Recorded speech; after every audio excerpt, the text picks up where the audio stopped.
Apakah saudara ini masuk Islam atas kesadaran sendiri? Ya. Tanpa ada paksaan dari pihak manapun? Ya. Usianya sudah 18 tahun dapat punya KTP?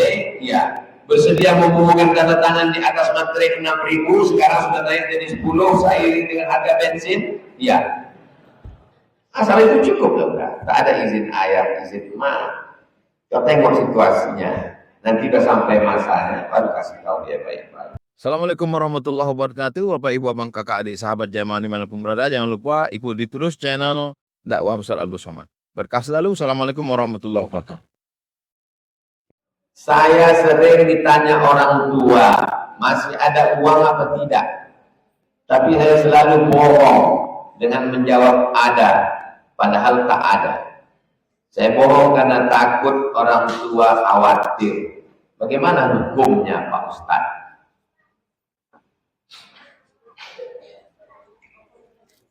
Dengar cerita ini baik-baik. Masih bisa fokus? Biasanya orang tak sarapan ini payah fokus.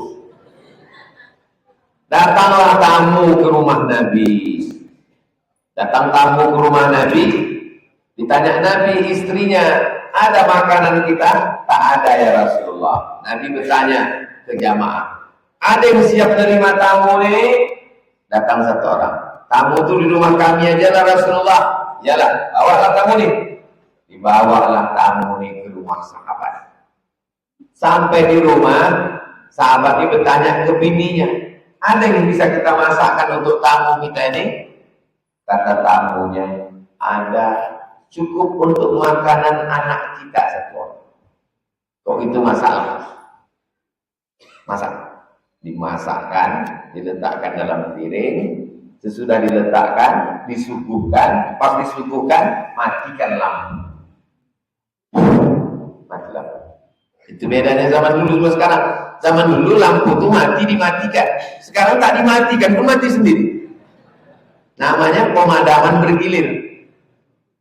Mati lampu, sahabat tadi pura-pura membunyikan centong. Lontang-lontang. Mulutnya dibunyi-bunyikan. Padahal dia tak ada makan. Besok pagi datang orang itu berdua menghadap Nabi. Senyum Nabi. Apa kata Nabi? Dhahikallahu min sani'ikuma. Allah tertawa menengok kalian tadi malam. Allah tertawa, dhahika itu mesti ditakwil. Jangan bayangkan Allah tertawa giginya keluar. Ini termasuk hadis mutasyabihat. Tak boleh menyamakan Allah dengan makhluk. Maka ulama hadis mentakwil makna dhahikallah, Allah menurunkan rahmatnya tadi malam karena perbuatan kalian berdua. Sekarang pertanyaannya, mematikan lampu sambil membunyi-bunyikan piring dengan membunyi-bunyikan mulut, itu bohong atau apa namanya? Bohong. Berarti kalian menuduh sahabat Nabi bohong.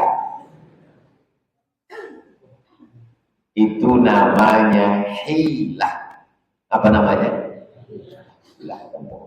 Kalau bohong itu negatif, pendusta, pembohong. Ini namanya hilah.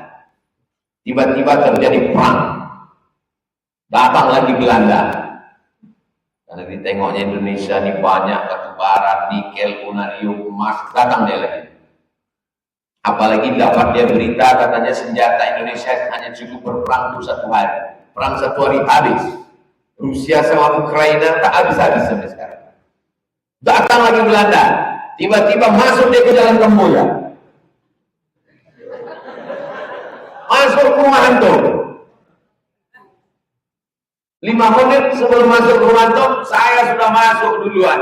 Dan saya bersembunyi di bawah tempat tidur antum. Belanda datang bertanya, ada Abdul Somad di sini? Apa antum jawab? Kalau antum jawab ada, berarti antum pengkhianat. Kalau antum jawab tak ada, berarti antum pembohong. Maka antum mesti pandai berhilah. Antum mengatakan tidak ada Abdul Somad di sini. Maksud di sini itu di sini tak ada, di bawah saja. Itu namanya hilah namanya. Hilah itu sudah jadi bahasa Indonesia. Kilah. Lah berkilah aja deh. Itu dari bahasa Arab hilah. Naiklah raja. Raja ini mazhabnya Mu'tazilah. Mu'tazilah mengatakan Quran ini makhluk, sedangkan Ahlus Sunnah mengatakan Al-Quran adalah kalam Allah. Semua yang mengatakan Quran kalamullah tangkap, masuk penjara. Imam Ahmad bin Hanbal tanya, Ahmad bin Hanbal, ya, Quran itu kalamullah apa makhluk? Kalamullah, tangkap. Imam Ahmad bin Hanbal masuk penjara, di penjara dicambuk.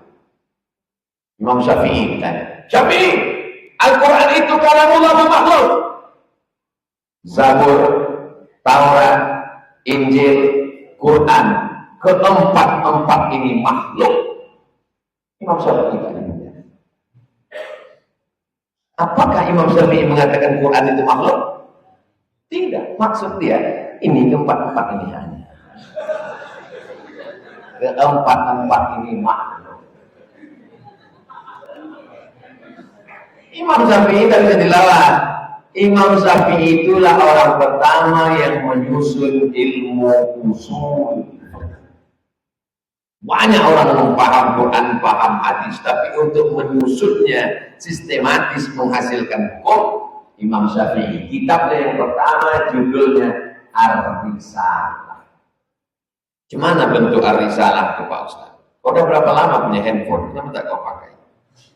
Tulis di situ Ar-Risalah PDF. Langsung bisa download. Ar-Risalah PDF Al-Maktabah Waqfiyah gratis, langsung bisa download. Kalau ada huruf tasakir artinya kitab ini ditahqiq oleh Syekh Syakir, ulama dari Mesir. Itu dia kitab Ar-Risalah karya Imam Syafi'i, kitab tertua dalam bidang usul. Jadi antum jangan bohongi orang tua, antum bersilah. Masih ada belanja kau? Ada, Mak. Ada. Memang ada. Kalau dibuka dompet memang ada, tapi 2.000. Ada duit, ada, Mak. Saya 4 tahun di Mesir. 98, 99, 2000, 2001, 2002. Di Maroko 2 tahun, 2005, 2006. Tak pernah nyetak duit sekali. Ada duit kau? Ada, Mak. Ada makan kau? Tiba-tiba tak bilang-bilang, pas saya di Makkah. Aku di Makkah, Mak. Dari mana dapat duit? Banyak utang kau. Ada? Nah, hidup tu. Antum kalau mau cepat selesai kuliah, jangan minta. InsyaAllah cepat. Apa hukumnya di saat azan kita tak langsung duduk atau tak berdiri? Mana itu duduk? Apa hukumnya di saat azan kita tidak langsung duduk atau tetap berdiri menunggu azan selesai berkumandang? Masuk dia ke masjid, azan berkumandang. Allahu Akbar, Allahu Akbar. Kalau duduk tak boleh. Kenapa tak boleh duduk? Idza dakhala ahadukumul masjidah. Kalau kamu masuk ke masjid, fala yajlis. Hatta yusalli rak'atain. Salat sunat tahiyatul. Kenapa tak langsung tahiyatul masjid? Allahu Akbar. Kenapa tunggu azan selesai? Karena kata Nabi, siapa yang mendengar azan, menjawab bunyi muazzin, kecuali hayya shalah hayya falah menjawabnya dengan la haula wala quwwata illa billah, wajabat lahu syafaati yaumil qiyamah. Wajiblah dia dapat syafaat pada hari kiamat. Sekarang saya tanya, kenapa orang minta duduk? Karena mau tahiyatul. Kenapa dia tak langsung tahiyatul masjid? Karena mau dapat syafaat. Jelas? Jelas insyaallah. Tidak ada yang mengatakan selama sholat itu tak jelas, paketnya tak ada. Saya orangnya cemas akan masa depan. Makanya saya nabung. Sementara kabarnya Allah sudah jamin rezeki. Apakah kecemasan saya itu salah, Pak Ustaz? kalau sampai kita takut anak kita ini nanti makan apa. Coba tengok dalam Quran. La taqtulu auladakum khasyata imlaq. Jangan kau bunuh anakmu karena kau takut dia tak makan. Nahnu narzuquhum wa iyyahum. Kami yang memberi mereka rezeki. Jangankan kau, mereka yang belum bisa cari makan pun kami mengasihinya rezeki. Orang yang ragu tentang rezekinya berarti dia sudah menghinakan Allah Subhanahu. Wa fis sama'i rizqukum wa ma tu'adun. Di langit, di Lauhil Mahfuz catatan tentang rezeki kamu sudah ditetapkan Allah Subhanahu wa taala. Makanya kata orang Melayu, rezeki harimau tak dimakan, rezeki musang tak dimakan harimau. Mana lebih kuat, musang atau harimau? Tengok harimaunya juga. Kalau harimaunya lesu, rezeki musang tak dimakan harimau. Sampai hari ini masih adakah musang? Masih ada. Kalau rezeki musang dimakan harimau, sudah lama musang itu punah. Namanya apa? Musang saurus. Buktinya sampai hari ini musang masih hidup. Itu menunjukkan semua sudah ada rezekinya masing-masing. Toko besar di Jalan Sudirman. Tiba-tiba di depan toko jam yang mahal itu ada. Memang orang Islam ini bisnisnya selangkah lebih maju. Kenapa? Memang dia di kaki lima. Di depan toko besar itu dia membuka toko jual jam juga. Dan sampai hari ini dia tetap hidup dan bisa menyekolahkan anak dirinya. Kalian yang khawatir tentang rezeki berarti kuliah sampai S1 selesai, tapi cemas, perlu kalian wawancarai tukang jamnya di Jalan Sudirman. Apakah kamu menggali jam psikopat? Alah, 22 tahun. Bagaimana logika Bapak bisa berjual jam di jalan yang tempat toko-toko besar? Karena tauhidnya kuat kepada Allah SWT. Pergilah tuh ke pasar Ramayana Jalan Sudirman. Toko-toko, tukang kain. Mungkin kalau mental antum tak buka toko. Pandang kanan tukang kain, udah ada kok ngapain buka lagi. Setiap perut ini ada rezeki, dijamin Allah SWT. Tapi tetap ada usaha. Tak tahu entah yang di mana nama antum tertulis, entah di bungkus yang mana ada nama. Nanti kita tahu. Tak tahu kita tahu. Saya pun tak tahu dan dapat kacang hijau atau kulit hitam. Saya pun tak tahu. Kita tengok aja nanti. Jadi ceritanya saya dengan beberapa jamaah dibawa makan di dekat Masjid Agung Anwar. Ustaz, nanti habis pengajian kita makan ya. Ya Pak, makanlah kami. Lapar makan siang. Begitu datang, makan semua. Bapak satu ini umurnya 80. Orang 80 kan nyuapnya pelan. Kami udah siap semua cuci tangan. Dan cuci tangan, dan lap tangan, dan bersih. Tak lama, datanglah gulai telur ikan. Gulai telur ikan masih wangi, sedap, segar. Siapa yang dapat? Bapak itu karena dia slow. Kami tak mungkin makan lagi, udah cuci tangan. Habis itu bercakap deh, apa kata dia? Begitulah tanah-tanah itu dulu datang ke saya. Macam telur ikan yang datang ke saya. Kalau rezeki datang kemana? Jadi jangan gara-gara ceritanya untuk tak bekerja. Saya tak mau bapak-bapak besok dibangunkan bininya, abang tak kerja bang. Tengok cerita telur ikan. Cerita saya itu bisa membuat orang menjadi optimis, tapi bisa juga membuat orang menjadi apatis. Ikan yang paling mahal adalah ikan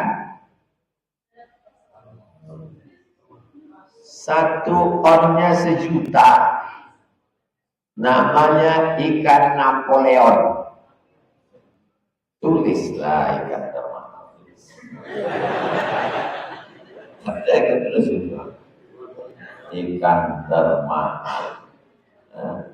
Ikan termahal. Ikan termahal.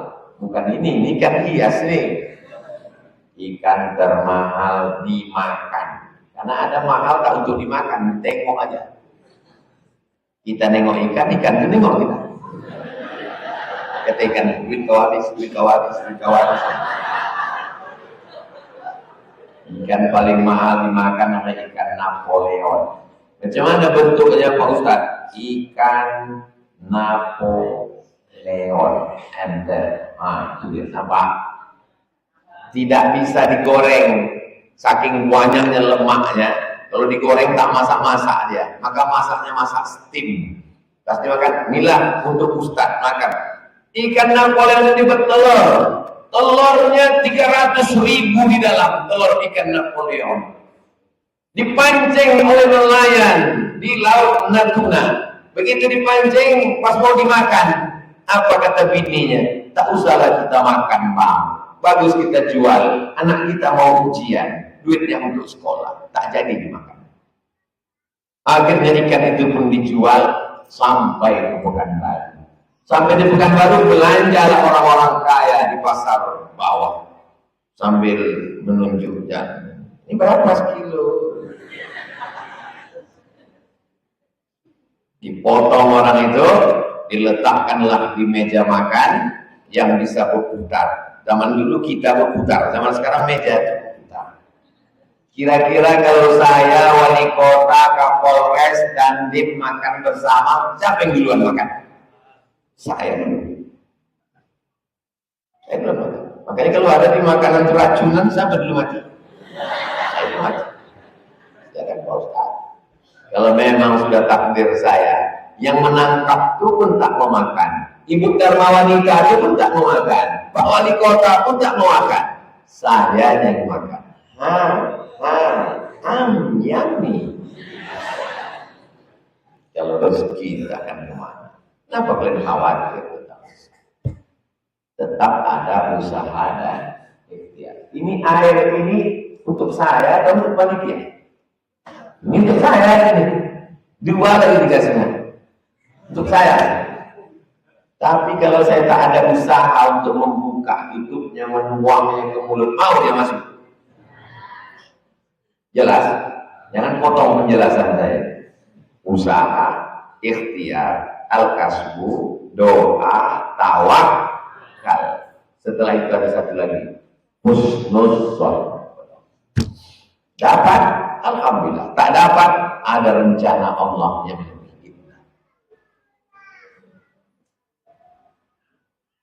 siapakah Said Qutb? Apakah kitabnya bisa kami pakai jadi referensi? Karena ada teman saya bicara bahwa pendapatnya sedikit menyimpang. Dia pegawai Dignas di zaman Presiden Gamal Abdul Nasir. Ditugaskan ke Amerika untuk belajar kurikulum pendidikan nasional. Sampai di Amerika, dia tengok orang Amerika pesta. Oh, kenapa kalian pesta? Hari apa ini? Karena ada orang mati di Mesir ditembak. Orang yang mati itu Hasan al-Banna meninggal ditembak saat sedang ceramah. Dipelajarinya, akhirnya dia tertarik, dia pun masuk ke dalam Ikhwanul Muslimin. Ulang dia menjadi orang yang sangat militan. Lalu kemudian dia dianggap ancaman bagi negara, maka dia pun dimasukkan penjara oleh Gamal Abdul Nasir. Di penjara dia menulis tafsir, judulnya Fi Ziladil Quran. Ditulis jadi muqaddimah. Al-hayatu fi zilalil Quran ni'mah. Hidup di bawah naungan Al-Quran itu nikmat. La ya'rifuha illa man dzaqaha. Tidak ada yang tahu kecuali orang yang pernah merasakan. Lalu kemudian dengan keindahan sastranya itu, tafsir itu dicetak. Tapi belum selesai, hanya beberapa juz dibaca oleh Presiden Irak. Hanya dia membaca tafsir itu saking indahnya kata-katanya. Macam kita membaca kapal tenggelamnya kapal Vanderwijk. Itu novel tenggelam kapal Vanderwijk, kalau kita sedang membaca, seolah-olah kita sedang berada di dalam kapal itu dipukul ombak di pas gelombang, menetes air mata membayangkan ucapan Hayati kepada Zainuddin. Kau miskin, aku pun susah. Kalau kita nikah, tak akan bahagia. Kata Hayati. Akhirnya Hayati pun menikah dengan Aziz. Itulah antum masih membaca WhatsApp. Bacalah novel itu. Akhirnya Presiden Irak ini jatuh cinta dengan kita. Di teleponnya Presiden Mesir, Gamal Abdul Nasir. Gamal Abdul Nasir, ya sudah kubaca tafsir Said Qutb itu, kabarnya kau penjarakan dia. Betul? Bagaimana kalau hukumannya jangan hukuman mati? Jadi hukumannya turunkan sedikit, penjara seumur hidup saja. Dia selesai tafsirnya. Boleh, kata Gamal. Dibawakanlah pena sama kertas untuk buat surat minta maaf. Saya yang bertanda tangan di bawah ini minta maaf kepada Gamal Abdul Nasir. Saya kutuk, kau tak jadi hukum mati. Terus buat surat minta maaf. Apa kata dia? As-sabbabatul lati tashhadu an la ilaha illallah. Telunjuk yang sehari semalam bersaksi mengatakan tiada Tuhan selain Allah tidak layak untuk menulis meminta maaf kepada pemimpin yang sombong. Tak mau dia minta maaf. Nanti kau dihukum mati, gantunglah. Pagi pas mau dia digantung itu, datanglah petugas ngasih tahu, Gamal, pesan Gamal Abdul Nasir, saya ditugaskan kepada kau nanti sebelum kau digantung ucapkan la ilaha illallah ya. Ustaz yang di penjara, nanti sebelum digantung kau ucapkan la ilaha illallah ya. Senyum saya itu. Apa kata dia? Aku ini digantung karena la ilaha illallah. Kau mengajarkan la ilaha illallah karena senyum. Aku ini digantung karena la ilaha. Karena la ilaha illallah inilah aku digantung. Kau digantung karena hanya untuk mencari makan. Kau menyempurnakan sandiwara ini. Kenapa dia berani menghadapi tiang gantung? Yang bercerita ini ulama besar, singa podiumnya Mesir, Syekh Abdul Hamid Kishk. Cari nanti videonya di YouTube banyak. Namanya Syekh Abdul Hamid Kishk. Syekh Kishk, imam besar Masjid Abbasiyah. Syekh Kishk sezaman dengan Syekh Muhammad Mutawalli Syahrar. Pagi sebelum dia digantung datang Nabi Muhammad SAW mengabarkan tak sabar ingin berjumpa dengan Syekh Kishk, bahwa ada beberapa pemikiran tak bisa dihukum. Kata orang, ada beberapa yang mengkritik. Di antara yang mengkritik adalah Syekh Yusuf Al-Qaradawi. Bisa antum cari tulisan kritik Syekh Yusuf Al-Qaradawi tentang pemikiran saya. Jelas. Akhirnya dia pun meninggal dunia, digantung oleh rezim Gamal Abdul Nasir. Semua permainan catur selesai. Main catur. Ada queen, ada king, ada kuda, ada banteng, ada pion. Begitu permainan selesai, semua akan masuk dalam kotak yang sama. Mana Gamal Abdul Nasir? Mati. Mana Said Qutb? Mati. Mana Hasan Al-Banna? Mati. Semua akan menghadap Allah, tinggal mempertanggungjawabkan dunia panggung. Habis. Apakah amal soleh yang dilakukan anak menjadi amal jariah bagi orang tuanya? Ibu membawa anak ke masjid, padahal anak belum wajib sholat. Ibu mendapat pahala mendidik anak. Bapak membawa istri ke masjid pengajian, bapak mendapat pahala mendidik istri, istri mendapat pahala amal soleh. Dalam keadaan sakit, apakah boleh sholat tidak menghadap kiblat? Tetap menghadap kiblat. Pakai kursi menghadap kiblat. Kalau berbaring, kepalanya arah ke Medan, kakinya arah ke Palembang. Sana Palembang kan? Sana Medan. Simpang bingung kan sana? Medan. Kepalanya ke Medan, kakinya ke sana, badannya miring ke kanan, menghadap ke arah kiblat. Yang masuk rumah sakit, merengkan tempat tidurnya. Kepala ke sana, kaki ke sana, mereng. Tak bisa mereng karena tulang belakangnya bergeser, telentang ke atas. Bagaimana rukuk sujudnya? Matanya berkedip. Allahu Akbar. Sami Allahu liman hamidah. Allahu Akbar. Namanya sholat isya. Sholat tak gugur kecuali mati. Kita sholatkan bersama-sama. Kematian merupakan salah satu ketetapan Allah. Apakah mati karena bunuh diri itu termasuk ketetapan Allah juga? Berapa banyak orang yang bunuh diri tak mati? Dia ambil tali, gantungkan ke atas, melompat, patah kayu.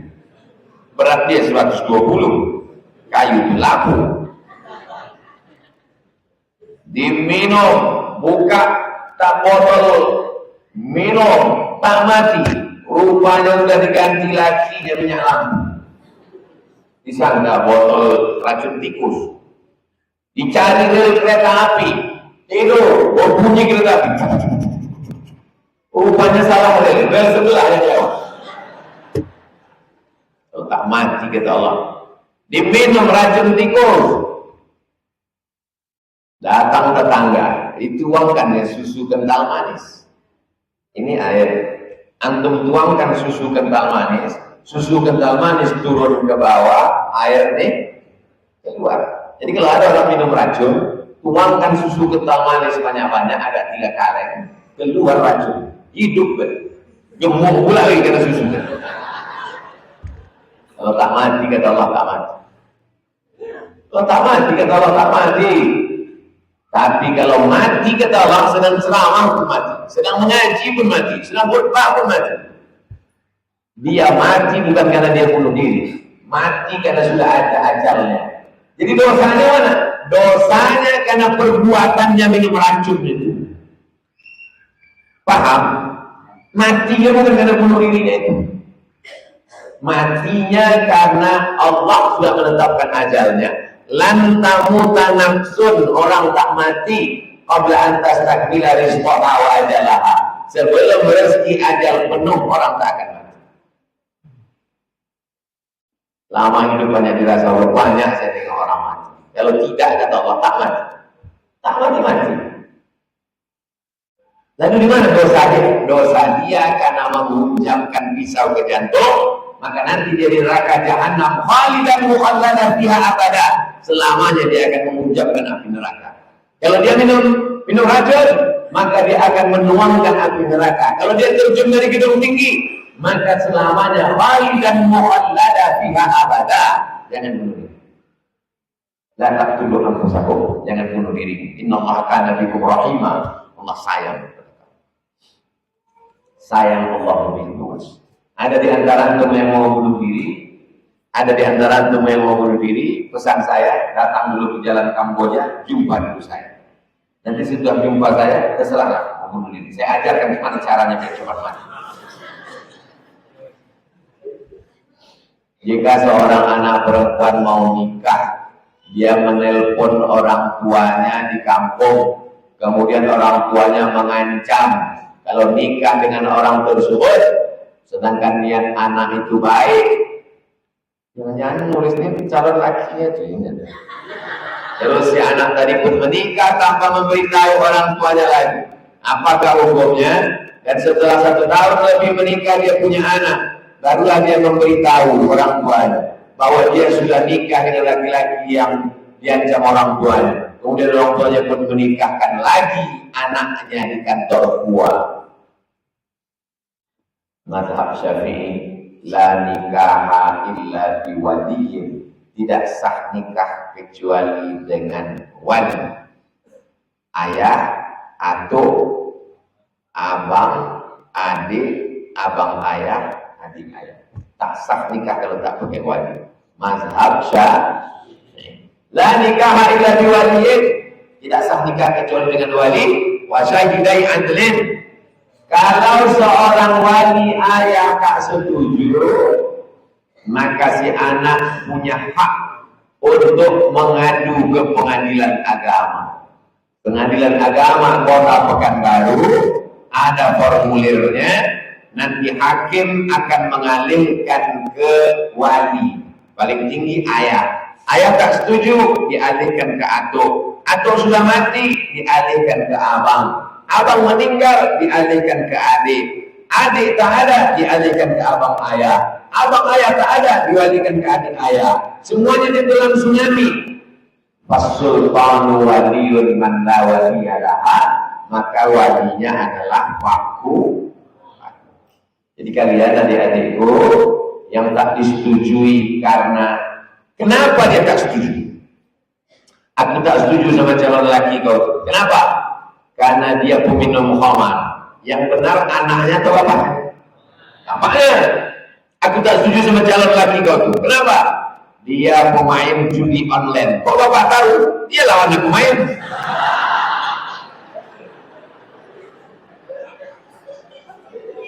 Tak diterima oleh pengadilan. Tapi kalau aku tak mau kau nikah sama dia. Kenapa? Karena dia orang Jawa. Aku tak mau menikahkan kau non Jawa. Karena jatuhlah derajat kita. Kebetulan bapaknya orang Jawa, calon menantunya ini orang Batak. Kita ini orang Jawa, masa calon menantu orang Batak? Jatuh derajat kita dari emas jadi tulang. Kalau begini bisakah anaknya mengadu ke pengadilan? Bisa, karena suku, karena pendidikan. Nanti hakim yang memutuskan. Jangan kalian nikah diam-diam, karena efeknya fatal. Jelas? Saya mu'alaf, tidak tahu keluarga apakah saya berdosa. Orang mau masuk Islam itu memang sebagian keluarganya tak setuju. Tidak ada syarat mesti izin keluarga. Makanya di situ, apakah saudara ini masuk Islam atas kesadaran sendiri? Ya. Tanpa ada paksaan dari pihak manapun? Ya. Usianya sudah 18 tahun dapat punya KTP? Ya. Bersedia membubuhkan tanda tangan di atas materai 6.000, sekarang sudah naik jadi 10, seiring dengan harga bensin? Ya. Asal itu cukup loh, enggak? Tak ada izin ayah, izin emak. Kau tengok situasinya. Nanti udah sampai masanya, baru kasih tahu dia baik-baik. Maksudlah kau berubah, nah. Dulu kau mabuk sakau, sekarang kau baik. Dulu kau pelit, sekarang kau selalu ngasih kami kirim duit. Rupanya kau udah masuk Islam. Oh, memang baik Islam, memang baik. Tunjukkan akhlak kau yang baik, supaya senang orang tua. Bukan berarti kau sudah putus silaturahim. Beda agama tak memutuskan tadi silaturahim. Apa asiluha? Boleh aku silaturahim dengan emakku yang tak Islam itu? Kata Nabi Islam. Apa autiha? Boleh aku beri dia hadiah? Kata Nabi beri hadiah. Kalau kau ada duit, kasih mak. Kalau kau beli pakaian, belikan. Belikan makanan. Mudah-mudahan doakan tiap malam. Mudah-mudahan dia dapat hidayah. Sahkah wudhu 1 kali basuh saja? Sah. Namanya wudhu minimalis. Atau harus 3, yang 3 itu sunat, yang 1 cukup. Bagaimana basuh kepala yang benar? Terkadang ada yang basuh kepala kayak capung mandi. Basahkan tangan, usap nasiyah, nasiyatin kadhibatin khati'ah, nasiyah. Usap tangan, basahkan ubun-ubun. Usap tangan, basah ubun-ubun. Usap tangan, basah ubun-ubun. Basahkan tangan, telinga. Ini bagian dalam, ini bagian luar. Basahkan lagi. Ini untuk daun telinga. Jangan sampai ganteng, tapi telinga ada sarang Spiderman. Bagian dalam, ini bagian luar. Ini cara mazhab Syafi'i. Basahkan tapak tangan ke atas selebar tapak tangan. Mazhab Hanafi. Mereka pakai hadis Nabi, Nabi pakai sorban, dimasukkan yang tapak tangannya ke dalam. Seperempat kepala mesti basah, karena kepala ini dibagi 4 tapak tangan. Siji, loro, telu, papat, sada, 2, 3, 4. 1, 2, 3, 4. Mazhab Hanafi. Mazhab Maliki, basahkan tapak tangan. Setelah basah, usap dari depan ke belakang, maju lagi ke depan, menyambut